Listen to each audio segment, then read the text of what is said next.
Welcome to the Headley Highlight Show's Headley Headspaces.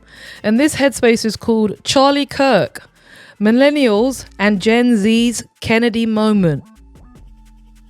So before I jump into Charlie Kirk, Millennials and Gen Z's Kennedy Moment, I just want to take a moment to say thank you to everyone who listens to my podcast and who comes and jumps onto my show and engages in the conversation on my channel. My subscribers have gone up to 2,040. Last week, I was so happy to get over 2,000 because I've been working hard since February the 9th when I started posting, and I had 64 subscribers, and from February till now I got 2,040, and I'm trying to grow the channel. So please do like, share, engage in the conversation, make a donation as well, because I'm very partial to free rings and chips and a Miranda, and join the community. If you click the notification button and select all, when I upload, you'll see you'll see all of my content, which will be fabulous for both you and for me. I'm just happy to serve, darlings. Don't forget to jump all over my show every Friday on X, called the Headley Highlight Show, of course, and it's available on the replay if you follow me at DeniseHeadley.com. I didn't even mention the name of my YouTube channel. Come on, D. My YouTube channel is called DeniseHeadley.com, and my website has the same name, DeniseHeadley.com. And did I tell you I was partial to a piece of Bitcoin or a whole bit of Bitcoin? Yes, please. Thank you so much. Right, let's jump straight into Charlie Kirk, Millennial and Gen Z's Kennedy Moment.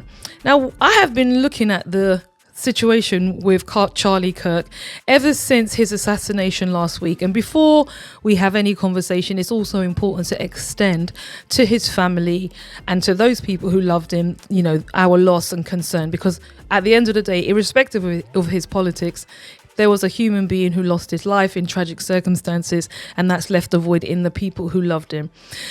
Okay, so what I've been thinking about, and I've been watching ever since my greater awareness of Mr. Kirk, is the response to the way in which people have reacted to his death. And the response helps you to understand where he was in the minds of other people. And from what I've been able to gather, Mr. Kirk has been an activist, a political activist and he has very conservative opinions for over, I think, 12 years. He set up an organization called Turning Point, and a lot of the money that's gone into Mr. Kirk's Turning Point organization has come from big money donors and also from those people who are supporters of Israel, which will help you understand why he was such a staunch supporter of Israel.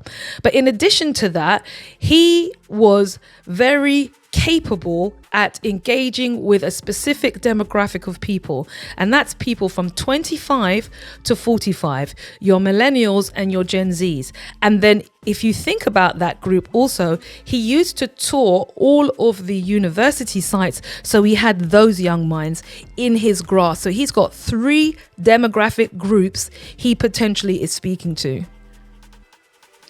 The reason I just shared that with you about the 3 demographic groups that he has been speaking to is because of his following online. He had 5.3 million followers. That's a significant number of influence and narrative formation for you to have to be able to share, because 5.3 million people are listening to what you say. And those are the people who have subscribed. Those aren't the people who have watched your shorts, listened to you on other people's platforms, been to some of your events, read some of your literature. No, those are just the people who've clicked on your channel like I'm requesting that you do, and they listen in directly in that way. And the reason that's important is because Mr. Kirk, even though he wasn't aligned with a political party, his politics and who he was taking money from in terms of his donations and the organizations that he put in terms of his Turning Point organization has 3,500 chapters across America, and they also have chapters in the UK. So basically all that means is that he has got reach because he's got local grassroots groups basically spinning out his version of conservatism or whatever it is he's doing. They are working on the ground for Charlie Kirk. That kind of network is akin to a political movement. It's just like a political party. You have people mobilizing locally and they support you or support candidates. And he had that in advance of being aligned with a political party. So what happened during the last election for Trump? Charlie Kirk was a supporter of Trump. He got the young people to vote for Trump. Why? Because of what he advocates, where he speaks, where those individuals get their news. He is in those places. So therefore, he was being that bugle for Trump. And that in itself garnered him a particular special place within that administration. Hence the reason that the vice president greeted his coffin and flags were flying at half-mast, because people recognized his political importance. And the reason I said that, because I'm talking about the impact of me understanding it, the more I look into it, I now see that, and people are still saying that Mr. Kirk, whether you liked his politics or not, he was going to run for president at one point. And now, obviously, that presidential ambition has been cut short. So now that I've laid that very substantive table out, let me give you my thoughts about why I entitled this headspace Charlie Kirk, Millennials and Gen Z's JFK moment. These young people between the ages of, let's say, 17 to 45 have had Charlie Kirk as the person they look at and listen to for political guidance. It directed their votes. He's a political leader. Politics in established institutions don't carry the vote in the same way they did 30 years ago. It's about influences and who is supporting you. And like I said, he was a supporter of Israel and the Israel Project, and he was a supporter of Trump. And yes, he's made several statements which are racist and bigoted towards minority groups and gun crime. I'm aware of all of that. But I'm trying to not dwell on what he said and look at what the impact has been of his assassination. And therefore, I'm just giving that context of why he was important and who he was important to. So now let me jump into why I said it's a JFK moment for millennials and Gen Zs. First of all, most political figures for this group are white, and they are men. They don't see them mown down. They're not used to assassination. White people are not used to seeing their political leaders assassinated. There have been attempts in more recent years than not, and especially in the West, we don't see our white male leaders get gunned down on your For You page. It's just not something that happens. If you were black or melanated and have experienced colonialism, you know about your leaders being gunned down. Malcolm X, Martin Luther King, Thomas Sankara, Walter Rodney. They tried to kill Angela Davis. You know, the list goes on and on and on, and I'm just focusing on America. But the point is, within our communities, those people who have experienced colonization, white supremacy in their countries, they're used to their leaders being killed. White Europeans are not used to their leaders being killed. It's an anathema, let alone young people who are sharing Charlie's face on Snapchat. They're not used to that. And that's what took place. And for them, it was, if you think about it, a traumatizing moment. Let's not forget how close it came to I think it's 9/11 attack. So you already had that piece of trauma, you know, in the ether of the American community, because it was very close to the anniversary, if not on the anniversary. And now added into this, another wide community piece of trauma, your political leader is assassinated. And for a lot of white Europeans, for them, young people in America and in the UK and people who follow him, that for them was their Kennedy moment. It was the grassy knoll. It was just on their For You page, like I said, or it was shared on WhatsApp, or it was on Facebook. But it was that moment. It was a moment where they saw somebody who many people idolized and looked up to and took guidance from. They saw that leader, all that goodness, all that whiteness just cut down. And it was, not only was it shocking, not only was it traumatizing, in my opinion, it was radicalizing. That experience has cauterized in the minds of those individuals that who they think can be up there as a beacon of things that they think that, you know, is as a flag bearer, those people can get cut down. And for those younger people, you know, your millennials and your Gen Zs, they've never seen that.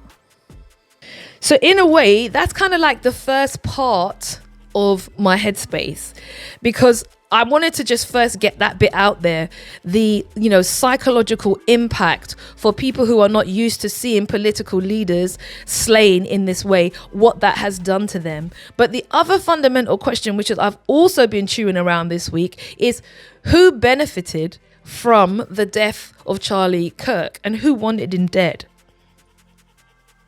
And I'm going to share with you a conversation that I was listening to with a guy called Max Kramer and another chap called Nima. He has a regular political show.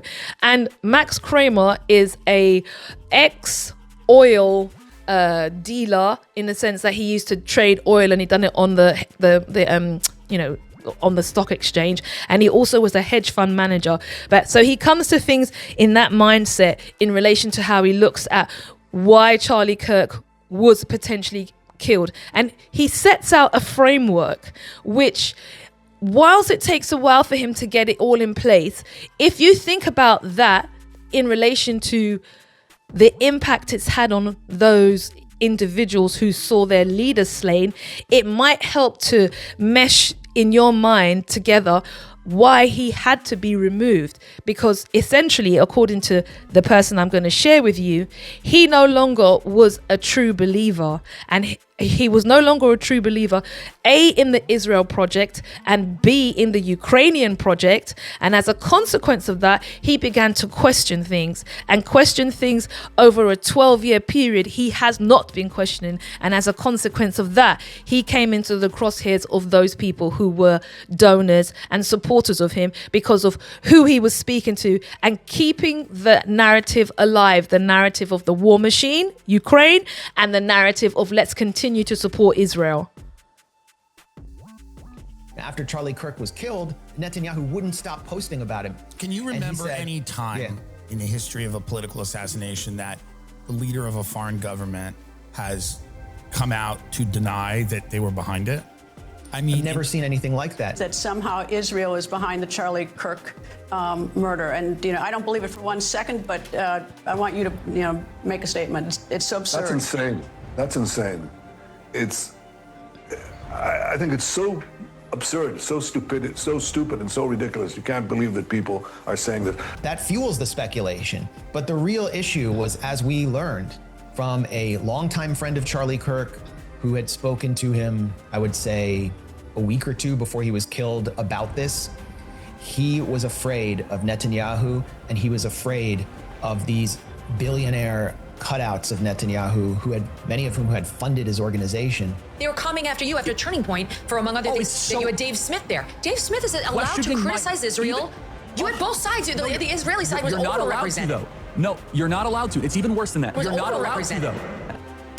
Yes, that piece of content had dramatic music. That wasn't me putting it together. That was Max Blumenthal from The Grazer. Now I'm going to play you the other bit of information I want to share with you. And this is Alex Kramer and Nima on Dialogue Works, and they're playing a clip of where Mr. Charlie Kirk was questioning the accounts of the 7th of October attacks. The whole country's a fortress. When I first heard this story, I still had the same gut instinct that I did initially. I find this very hard to believe. I've been to that Gaza border. You cannot go 10 feet without running into a 19-year-old with an AR-15 or an automatic machine gun that is an IDF soldier. Right, the whole country is surveilled, and so let me just kind of go through this. We don't talk about Israeli politics very often, and most Americans don't know this. The last 9 months, Israel was on the brink of civil war. It's not an exaggeration. This judicial stuff, there were hundreds of thousands of Israelis taking to the streets because Bibi Netanyahu was basically redefining the Israeli constitution. That's not an exaggeration, right? He said the judicial branch has too much power. There were protests planned this week against Netanyahu, where they anticipated tens of thousands of people to take to the streets. That's all gone, Patrick. Netanyahu now has an emergency government and a mandate to lead. I'm not willing to go so far that saying that Netanyahu knew or there was intelligence here, but I think some questions need to be asked. Was there a stand down order? What he's talking about, a stand down order, he basically means, were Israelis told not to intervene? Because everyone thinks that, quite a lot of people think that 7 of October attacks was a very theatrical exercise. And what he's saying is that it couldn't have happened because the country is too surveilled. Everyone has weapons. The whole country's the IDF. So the suggestion that this could have happened without the knowledge of the Israeli authorities is highly unlikely. And that's what he's questioning, bearing in mind he had £40 million in his account from donors who are supporters of the Israel project. I don't believe it. Israel's the size of New Jersey. When I took a helicopter ride from Jerusalem to the Gaza border, it's 45 minutes. Wow. 6 hours. They're live streaming the killing of Jews. Did somebody in the government say, stand down? That is a legitimate, non-conspiracy question. The whole country is the IDF. The whole country is. Yeah. And you're trying to tell me that they're going to concerts and kibbutzes and schools and by report. Yeah. Following, he was an American. He was close to, his turning point USA was very close to Donald Trump. I think that they galvanized a lot of American public opinion towards supporting Donald Trump. So maybe he, at least in the United States, he was a much more consequential player. And then, he started as a staunch supporter of Israel, which means that he probably got very good reception, very good acceptance by pro-Israeli cohort in the United States. So to see him turn and start doubting could lead a lot of these Israeli supporters to turn and start doubting as well. So in that's, because you and I are maybe on the same side for a long time. I mean, I thought this was a false flag operation from day one, because I know a little bit about that Gaza border. I have a friend who used to be part of the IDF, their intelligence, and who worked exactly on the Gaza border. And this person told me 100% this was a false flag attack. There is no chance that this could possibly happen. I was there, I worked on this border, not a chance. And then, if you paid attention, I found another 7 testimonials by former IDF soldiers, commanders, who were familiar with that border and who said the same thing. There's not a chance in hell that this was not a false flag, that there was a stand down. And I think that in the meantime, even somebody came out to confirm, no, we had a stand down order. And so that's clear. But, Charlie Kirk is a different class of person. He was a true believer who started to lose faith. And so a lot of true believers pay attention to him. So if he starts to lose faith, then they start wondering, let's think about this. And then, the broad-based support for Israel in the United States could start to crumble. So who knows? I don't know. The Ukrainians had him on their hit list as well. But then it's once you understand this perspective that it's a conflict between the rules-based global order, this oligarchic system of governance, and everybody else, then you understand that the conflict in Ukraine and the conflict in Israel are 2 battlegrounds of the same war. And so it's not a surprise that the government in Kiev and the government in Jerusalem, Tel Aviv, would be equally irritated by Charlie Kirk and want him dead. Yes, that was a bit long, but I just wanted to give you a really different perspective on the reason why, like I said, Charlie Kirk, Millennial and Gen Z, JFK moment, because there are quite a lot of questions in and around the death of this relatively young political figure. He might not have represented your politics, but he was a political figure. And for a lot of people, they have seen him slain. And if you think about how the whole situation worked with Kennedy, there was this group of people were blamed. You had a patsy, you had the files being redacted, you had, even up to the other day, the Kennedy files were not being released in their full capacity. Quite a lot of it has been redacted, and there's many questions about the role that Mossad played in the death of JFK. If you listen to more than just ITV and BBC News, you'll see that these things are constantly being reenacted, but generationally. So for the people who were around when Kennedy was assassinated, they had that trauma and all the law that came after that. And now the situation with Mr. Kirk. I even heard that they were saying that anyone who on social media cheered his passing, they were going to be banned from entering America. So can you see how things are moving? So I did give you a long, kind of lead into it, and it was a long headspace. But essentially, I think his death is, it's not something that's just going to be put to a quiet place in a hurry. Because of who he was, what he represented, and what his possible potential was, that whole space now has a vacuum. And the question is, how is that going to be filled, and with whom? And what is the alternative side to the way in which the people on the more conservative side of opinion, I'm not going to use this right, left anymore because I think it's actually nonsensical, but who are more conservative, they're better funded and they're better resourced. What about those who are less conservative or more on the socialist side, the community side, the republic side? Who's coming through that angle and that avenue? Who knows? Anyway, look, I hope you liked this particular headspace. It gave you some food for thought. Jump up on the mic, jump up in the comments, give me your thoughts on your 2 pence. And if you want to jump over to those people who I was referencing, that was Dialogue Works on YouTube, and also The Grey Zone, which is another one of those types of publications where you get different perspectives and in my opinion, far better ones. All right, that's it. Cut. Oh my God, this is long. Don't forget to make a donation. Don't forget to become a subscriber. And I'll see you next week. And cut.